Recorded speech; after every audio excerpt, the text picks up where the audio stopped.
to my channel. So it's Wednesday morning, it's about 9 a.m. and I'm going to start a 24-hour reading vlog, or maybe a discussion of why I don't read more. I usually have the perfect plans, but they're imperfectly executed. I have all these things to read. I have no lack of reading material. I have ambitions. I know what I want to do, but they don't always actually happen. So in the next 24 hours, I'm going to show you my reading and my not reading. So maybe attempt to check in every few hours just to kind of give you some background on where it's going. So I just picked up The Perfect Nanny by Leila Slimani. This is a book for today. This is a book that is immediately disarming. And I need to read this when my daughter is around. Like, she needs to be sitting in my lap while I'm reading this, because I guess you know the premise of this book. Something horrible happens to children. The nanny is accused of it, I think is the premise of the book. I haven't read the synopsis, but the very first line in the book says the baby is dead. It took only a few seconds. The doctor said he didn't suffer. So those are the first 3 sentences. Short sentences with lots of impact, right? And so I'm going to be reading this today because my daughter will be here with me. When we go out, we will go out together. I could not read this book. I could not read this book when my daughter was someplace away from me. So that's the book that I'm going to be reading today. Got some books from the publisher yesterday. I got my very own copy of An Immense World by Ed Yong, which is a candidate for the BookTube Prize. Very excited to have my own copy. Thank you, Penguin Random House, for sending me the brand new or newly reprinted paperback. And then the publishers also sent me the brand new release, The Bookbinder by Pip Williams. Pip Williams wrote the book The Dictionary of Lost Words, which I read a few months ago and really enjoyed it. The Dictionary of Lost Words focused on the story of how the Oxford English Dictionary was not just conceived but executed, and about some of the people who were living kind of in the periphery of the dictionary's evolution and what they contributed to that publication. And I loved it because the story behind the dictionary was just so fascinating. And so I want to see what Pip Williams comes with in her new book, but it is bigger than it's bigger than the Dictionary of Lost Words. Let's start there. It's a bigger book. The font is also bigger, so I don't know. I will be trying to pick this one up very soon, but definitely not for the rest of this month, because like I mentioned, I am behind in my 30-30 challenge. So I just need to read smaller books that I can finish in a day. And this one is definitely a book that I need to finish in a day, because the premise of this book is just so horrifying. I think it's one of those things that you want to go in and do all the things and then come out as soon as you can. Like a rescue mission. Rescue the characters from this book so we don't spend too much time with it. Even as we're, I don't know. Am I going to enjoy this book? I don't know. We'll see. So it's just about 11 o'clock and I'm checking in. I'm at page 76 in this book. And to quote what my friend said about this book, I'm a little frazzled. I don't know what to think. This is that thriller kind of story where you're leading up. First you see the characters as these perfect beings, and then their imperfections start being revealed, and they're not just minor flaws, they are very concerning red flags. And you think, well, how come the people around didn't recognize these flags and move on them? But you also see in the build-up how people make themselves indispensable so that even when the red flags are observed, like, okay, I'm just gonna have to ignore this because I can't do without this person in my life. So yeah, I'm at page 76 and I don't know. I mean, I feel like I know where this is going. I feel like I could see how this is going to happen. I feel like the characters who are important have made their appearance and I have cracked the mystery. But I don't know. checking in with my buddy. I'm reading this book with Patrice. We are going through this kind of slowly still, still reading this book. Reading a chapter and checking in, and each chapter is dedicated to a different puzzle. The different kinds of puzzles, the exploration of jigsaws and crosswords and Sudoku and Rubik's Cube and all of that. And after every puzzle, we've been talking about the puzzle, what we've read in the book, what the author has presented, but also our experience with those puzzles. So this is really, really engaging. And so yeah, we're now at chapter 13 and I'm loving it. And today at the library, I left one of my ARCs on the free table, and before we left, someone had taken it. So yay, my book found a new home. Here are a couple of clips of me reading while I'm at the library. And then we did a craft. We did a craft project where my daughter learned how to sew, or she learned how to hold a needle, and I learned how to hold a toddler, make sure she doesn't hurt herself while she learns how to hold a needle. So that was fun. And we made these adorable jellyfish. A delightful afternoon spent at the library. Pull it all the way.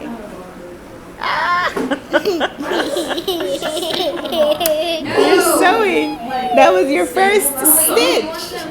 Look, it's your first stitch. Look, it's your first stitch.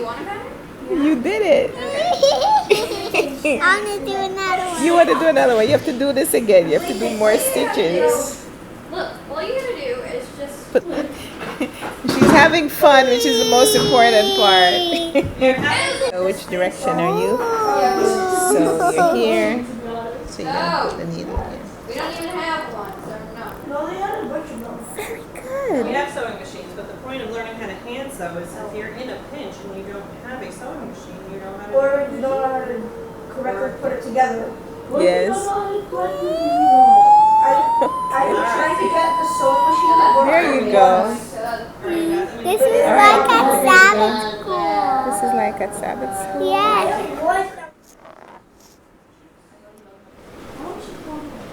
Hold on. Good job.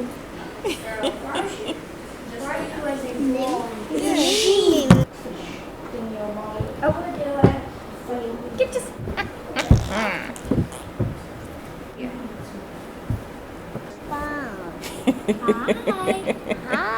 You have to do the last stitch.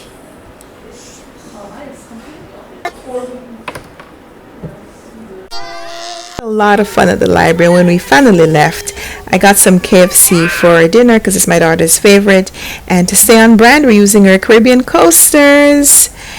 Then I decided to set up a little campsite. I thought it would be fun for my daughter for us to do something different, so we set up the tent indoors and she had a fantastic time.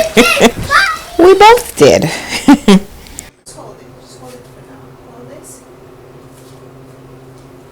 I'm holding something, Mommy.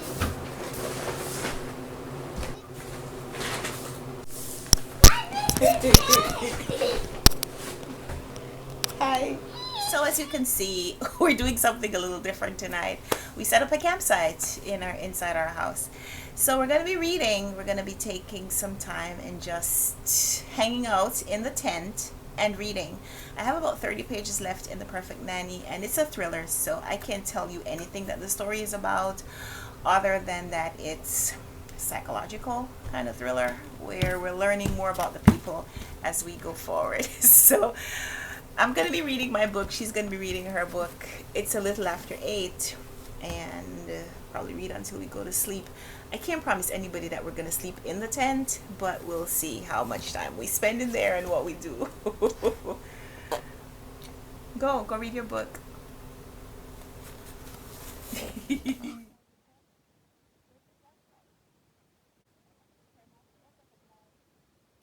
You put on your flashlight? Okay, these are Mommy's books. Still reading that one. Have a few pages left. This is my backup book. Books Promiscuously Read, Reading as a Way of Life by Heather Cass White. And where's your book? Oh, nice. Turn around the front. Good job. So my book is a little one, and it's made of plastic, and it came from the library. It came from the library, yeah. And so Okay. When you were And I little. take this. Okay. Looser.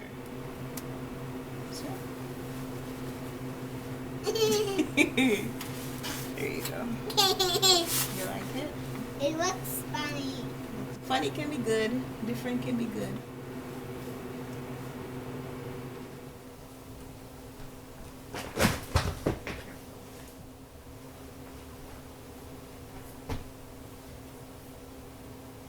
Stories of God and Kiki.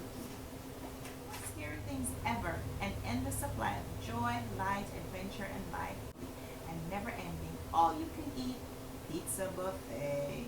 So overnight I finished The Perfect Nanny by Leila Slimani, and this was frustrating because the author leaves a lot of red herrings, and not all the herrings find their way into a barrel at the end of the story. So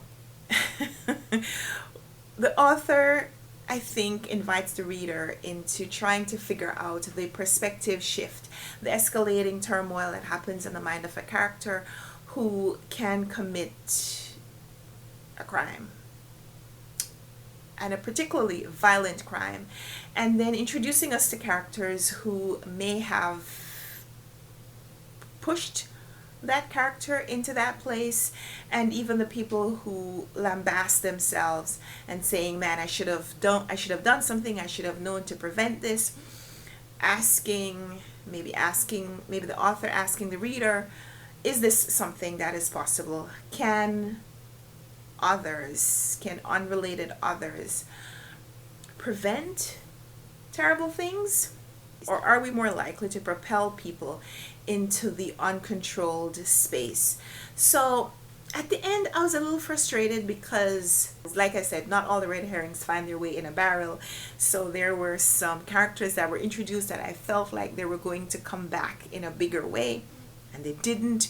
So yeah, I read this, I liked it a lot, but I didn't love it because it asked some questions and didn't answer them. And sometimes I like that. Even if I provide myself with my own answer, I also like sometimes when the author gives an answer. So then I read Books Promiscuously Read, Reading as a Way of Life by Heather Cass White, who is a scholar. She is a professor of English at the University of Alabama, and in this book she is exploring reading as a way of life, reading for the joy and the pleasure, how reading has changed because we have replaced the act of reading with other things, what may be different about our psyche now that we don't read as much, but also, so not just negatives but also positives. It's exploring the habit of reading, and then going into maybe more the habit of reading for study, so exploring connections between different works, different authors, and how authors are influenced, maybe inadvertently so, by other authors. So one of the connections that I made with this book is that she compares the writing of Don DeLillo with David Foster Wallace, comparing specific like word choices and juxtaposition and how things appear in one book as opposed to another. And that was particularly striking for me because I just finished reading my first Don DeLillo book, and she compares Don DeLillo's Underworld with Infinite Jest by David Foster Wallace, which is on my TBR, but I don't know when I'm going to get to it. But I like that. I like the scholarly look, the more pedantic approach to reading. So there were some beautiful quotes in here. She explains the title, Books Promiscuously Read, in a word, or reading is best when it is promiscuous, done or applied with no regard for method, order, etc., random, indiscriminate, unsystematic. So Books Promiscuously Read becomes a little bit of a political statement. Books Promiscuously Read is Milton's phrase for the reading he argues people should do without interference from licensing bodies, despite authorities' fears that readers will be led into vice by reading the wrong books. Since the knowledge and survey of vice is in this world so necessary to the constituting of human virtue and the scanning of error to the confirmation of truth, how can we more safely and with less danger scout into the regions of sin and falsity than by reading all manner of tractates and hearing all manner of advice. And this is the benefit which may be had of books promiscuously read. So I thought that it was interesting to think about what this author has written in this book as we talk about, books still being banned in 2023. So this book then ushers readers into creating these acts of rebellion, reading for pleasure, but also reading as a political statement, to silence the voices who would seek to silence us, and to break those connections that are possible for readers with other readers, but also readers with authors of today and authors from times long past. In speaking a little bit more about the gift of literature, the author also talks a little bit about literary objects pressing back against the pressure of reality. And so she compares different works by different authors that elicit different reactions from the reader. So like comparing the narrator or the first person in Robert Frost's poem Stopping by Woods on a Snowy Evening, and talking about how the man who is challenging the property is a white man who rides alone at night without fear, and comparing that with another work that is reactionary, I suppose, where we have a poet, Thalia Moss, interpretation of a poem by Frost, where we read about a young black girl stopped by the woods. So young she knew only one man, Jim Crow, but she wasn't allowed to call him Mr. And so in giving us a comparison between these two works, the author asks questions through literature that forces us to reckon with the politics of reading. And so I love that these two books bring out the humanities. This is definitely psychology, this is definitely philosophy, and I'm here for both of them. Almost done for yesterday, and I'm going to attempt to read 2 more books today. So thank you so much for watching. We'll be back soon with another video, and I hope you join me for it. Until then, happy reading. Or cut to my daughter giving me a closure for this video in our campsite last night. Tell me about your book. So this is my old book when I was a child, and I used to read it when I was a big kid. You used to read it when you were a big kid? Okay. Happy reading. Bye. You're adorable.